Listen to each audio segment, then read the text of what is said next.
Well, this takes me to your other body of work where you actually built machines that were fed and that are famous for producing shish, poo.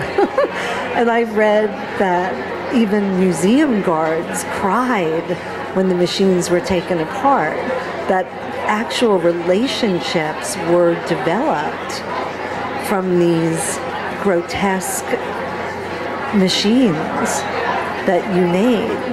Can you tell us about where the idea came from to begin with? It's just like with the pigs, it's about maintenance. It's like you have to take care of something. I mean, curators are taking care of artists and exhibitions. So we're all taking care of art. It's about the caretaker. It's like nursing. Curator comes from the Latin word curare, and curare means to nurse. So you're a nurse in the MoMA, you're a nurse in the Guggenheim, or you're a nurse in the New Museum. So it's all about the maintenance and to develop this relationship, And it was symbolic of that only. I mean, did you develop a relationship with these machines, and how far did you know to go? I mean, they were based on the digestive tract, but the intimacy of how our bodies function and what comes in and what goes out. I mean, waste is really purification. So of one's body, and your machine, you were constantly feeding and purifying it. So I imagine there would have been just levels of metaphors there, not only for the caretakers within the museums themselves, and hence the relationship between the curators or the guards with these machines themselves, but you as one who created it.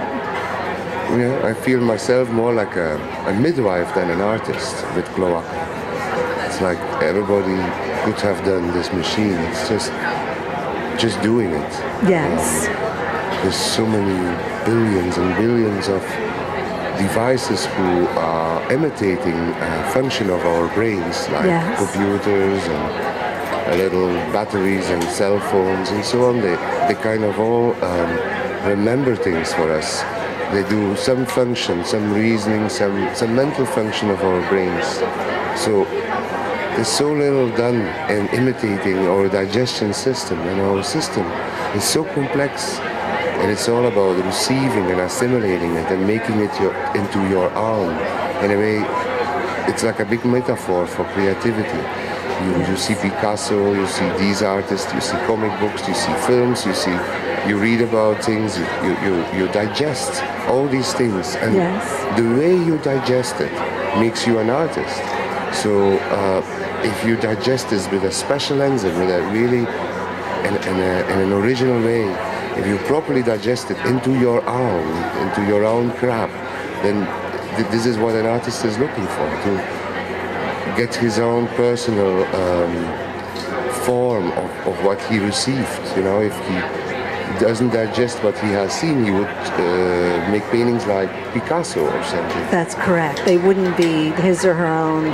And what's interesting is when you think of digesting, when we consume, normally the blood leaves our brain. The blood goes to our digestive tract, so that we're really about the moment. It's when we really come together. It's why people say, let's break bread together, because that's when all boundaries are broken down. So by your building this very machine, or having it be the metaphor for creativity and productivity, you're also taking the brain away, or you're taking the cell phone off of the ear, you're taking distractions away. And you built more than one of these machines. I believe this was a project that went on a number of years. Yes, every year we made one. And did they get larger or smaller, more complex, less? Smaller, more complex, faster, more productive, waste less water. Each machine was trying to do something more about ecological issues. Water being our greatest problem, in my opinion, in the world today. Yes. Each machine was, for example, the first machine costs like 200 euros in enzymes to produce 200 grams of fecal material. So the last machine, already we produce fecal material for a fourth of this price. So we are cheaper, we use less water, we try to recycle the water. There's so many issues, technological issues to consider. I was going to say that. This is technology. It's art is technology. Technology is art.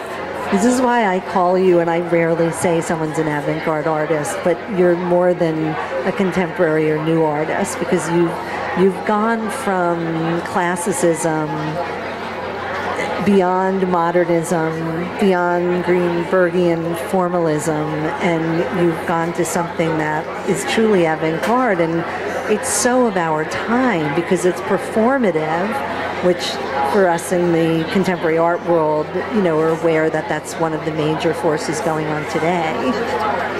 But it's also about the economy, and the economy is directly related to our environment. And you've shown that in a physical form in a museum, and I commend you for that. I'd like to remind our listeners, our guest today on the Collectors Forum, WPS1 Art Radio, live from the Armory 2007, is Wim Delvoye, who's visiting us from Belgium and China today, and we're discussing Wim's work. Now, Wim, tell us about your future project. Tell us about your chapel. So we've done some Gothic works, and the first works we've done in Gothic style were kind of surreal objects. So there were, like, for example, earth diggers and trucks and cement mixers who were in Gothic style. So we started to develop that, and after a while the irony towards the Gothic style was gone, and there became a real love, a real obsession for this Gothic style. So we decided we just make a Gothic church, which is nothing surreal about it, except the choice of material, who will be like a strong, thick Corten steel. I think of the Gothic as pure invention, not surrealism, but invention. And you are, as I think we've also heard, an inventor. I mean, you're inventing new ways of seeing nature, you're inventing new economies, new machines, new digestive systems, and you're inventing a new Gothic structure. Thank you. I don't know. You're using stained glass mirrors. And are you bringing in X-rays of the human body? Oh, yes. It's certainly a profane church. It has the shape of a church, but it would be, again, just like with cloaca, it eats and it excretes, but it does not have a soul. The windows are kind of also showing human bodies kissing, loving, breathing, making love or pooing, but you don't see any soul. You see their lungs, you see their pelvis. You see all kind of things happening within their body, but you never find no soul? Well, I never seen one in a radiograph, in an X-ray. So each X-ray somehow is a testimony to that there is no soul. If one enters your contemporary Gothic church, would one find their own soul there, the way we might find God at the dinner table? Well, if you find God at the dinner table, you might find a soul in my work. But the chance would be the same, I think. Meaning a small chance? Very small, I think. And not intended. Well, tell me about the soul. Why? But it's a very material approach. If an X-ray or cloaca or tattooed pics, it reminds you of being equal to these things. It's about flesh and meat. And heart. Your work to me speaks of so much heart. It speaks of community and caring and sharing and things that are so much larger than we are as the individual. And that's heart, but it seems that you braided the heart and the soul. So that I'm curious. Yeah, the heart I sometimes see on my x-rays, but the soul I never find. Interesting. Interesting. So maybe you'll do something with gas. Maybe the soul is a vapor that can't be seen. It's a very materialist approach from the human being also. It's about it's about the human being like he is. It's like Diogenes, you know, who sees the human being as a dog and who sees them all as pieces of a bigger whole, a bigger...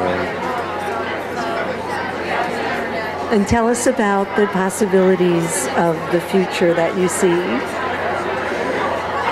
I just like to make works on large scale because it can include people. It can be a landmark or a point where you can meet one another, or you can go inside. You can open a door, go inside, meet one another inside the art piece. Yes. So the more and more I'm starting to be interested in architecture and the large-scale projects, large dimensions. Well, here at the Armory, when we enter the front door, we see the first works of art among thousands of artists, world-renowned, world-class artists, are 3 bronzes of yours, 3-dimensional sculptures that are recent, dated, I believe, late 2006. Yes. And what are those entitled? Pretzels. Pretzels. And they are crosses.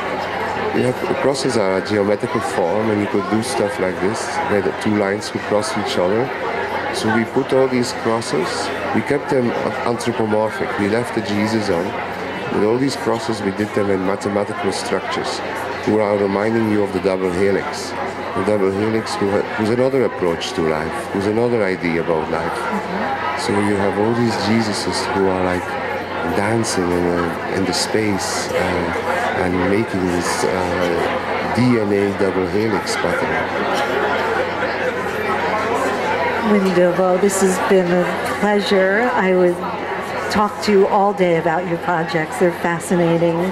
And I thank you for joining us today at the 2007 Armory Show. This is Althea Viafora Kress for WPS1.org.